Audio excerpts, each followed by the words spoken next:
valid ID. Ah, typical gamit ng Yo. Not really.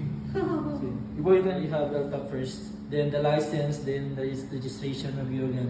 Parel. Oo. Ito naman yung license to own possess of firearms. Ah, okay. Made in the Philippines? No, No. US. Yeah. Norinco is China, but this one is US.